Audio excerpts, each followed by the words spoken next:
আমরা হুজুরকে বলি, হুজুর এই 7 নামে আপনি কোরবানি করেন, নাউজুবিল্লাহ। সম্মানিত উপস্থিতি, মানুষের নামে কোরবানি করা যাবে না, এটি হারাম। দূরে কিংবা কাছে যে যার অবস্থান থেকে আমার এই ভিডিওটি দেখতেছেন সকলকে জানাই পবিত্র ঈদ উল আজহার অগ্রিম শুভেচ্ছা, ঈদ মোবারক। আসসালামু আলাইকুম ওয়া রাহমাতুল্লাহ। সম্মানিত ভিউয়ার্স, আমি আজকে আপনাদেরকে দেখাবো ঈদের কোরবানি কিভাবে করতে হয়। আমরা কোরবানি করার সময় অনেক ভুল করে থাকি। ছোট ছোট ভুলের কারণে হয়তো আমাদের কোরবানিগুলো আল্লাহর দরবারে কবুল হয় না। তাই আমি আজকে ইসলামী শরিয়া মোতাবেক কিভাবে কোরবানি করতে হয়, পশু কোরবানি করতে হয়, আমি আপনাদেরকে আজকে সুন্দর করে দেখাবো ইনশাআল্লাহ। চলুন কথা না বলিয়ে মূল ভিডিওয়ে কোরবানি করার প্রসঙ্গে শুরুতে যে বিষয়টা আমাদেরকে অবগত হতে হবে, আর সেটি হচ্ছে নাম নির্ধারণ করা। ফিকাহের কিতাবে বর্ণনা আছে, কেউ যদি যেমন 7 জনের শেয়ারে একটা গরু ক্রয় করে, যদি কেউ বলে যে আব্দুর রহমান, আব্দুল করিম, আব্দুল সাত্তার এইগুলো নামের পক্ষ থেকে আল্লাহ রাস্তায় কোরবানি করতেছি, তাহলে কিন্তু হয়ে যাবে ইনশাআল্লাহ। এগুলো যদি উচ্চারণ না করে মনে মনে যদি নিয়ত করে, তারপরেও কিন্তু কোরবানি হয়ে যাবে ইনশাআল্লাহ।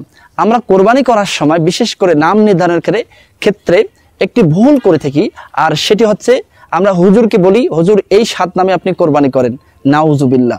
সম্মানিত উপস্থিতি, মানুষের নামে কোরবানি করা যাবে না, এটি হারাম।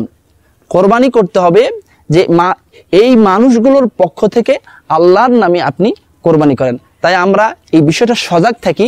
যখনই আমরা নাম নির্ধারণ করব, নাম নির্বাচন করব, অবশ্যই হুজুরকে বলবো, হুজুর এইগুলো নামের পক্ষ থেকে আপনি আল্লাহর রাস্তায় আল্লাহর নামে কোরবানি করেন। কোরবানি করার একটি স্পেসিফিক অর্থাৎ সুনির্দিষ্ট দোয়া রাসূল করিম সাল্লাল্লাহু আলাইহি সাল্লাম আমাদেরকে শিখিয়েছেন, আর সেটি হচ্ছে আরবি দোয়া। সেই আরবি দোয়াটা কি? ইন্নী ওয়াজ্জাহতু ওয়াজহিয়া লিল্লাযী ফাতারাস সামাওয়াতি ওয়াল আরদা হানিফা ওয়া মা আনা মিনাল মুশরিকিন ইন্না সলাতি ওয়া নুসুকি ওয়া মাহইয়ায়া ওয়া মামাতি লিল্লাহি রাব্বিল আলামিন লা শারীকা লাহু ওয়া বিযালিকা উমিরতু ওয়া আনা মিনাল মুসলিমিন আল্লাহুম্মা মিনকা ওয়া লাকা বিসমিল্লাহি। এটা বলার পরে আমরা এইভাবে কোরবানি করব। কোরবানি করার সময় অবশ্যই আমাদের একটু লক্ষ্য রাখতে হবে, আর সেটি হচ্ছে যেই ছুরিটা দিয়ে আমরা কোরবানির পশু আমরা কোরবানি করব, সেই ছুরিটা যেন ধারালো হয়, যাতে কোনো রকম কোনো কষ্ট না হয়। আমরা এই বিষয়টা লক্ষ্য রাখবো সম্মানিত উপস্থিতি। এরপরে এই ধারালো ছুরি দিয়ে আমরা প্রথমে কি করব, সুন্দর করে ছাগলটাকে কিবলামুখী করে শোয়াবো, এবং মাথাটা থাকবে দক্ষিণ সাইডে এবং পাগুলো থাকবে উত্তর দিকে। আমরা এগুলো রাখার চেষ্টা করব এবং দিকটা থাকবে কিবলার দিকে। কিবলার দিকে শোয়ানোর পরে আমরা এটাকে নিশানা করব। এভাবে নিশানা করার পরে আমরা আগন্তুক যত মানুষ সেখানে থাকবে, আমরা সকলেই আল্লাহু আকবার বলে ধ্বনি দেবো ইনশাআল্লাহ। এটি কিন্তু মুস্তাহাব আমল সম্মানিত উপস্থিতি। এরপরে আমরা কি করব, আমরা কোরবানিটা করব যেভাবে, এইভাবে আমরা ধরবো, সুন্দর করে ধরবো এবং খুব সুন্দর শক্তভাবে ধরতে হবে, যাতে করে একটা কোরবানির পশু কখনো কষ্ট না পায়, খুব দ্রুত যাতে তার জানটা বের হয়ে যায়।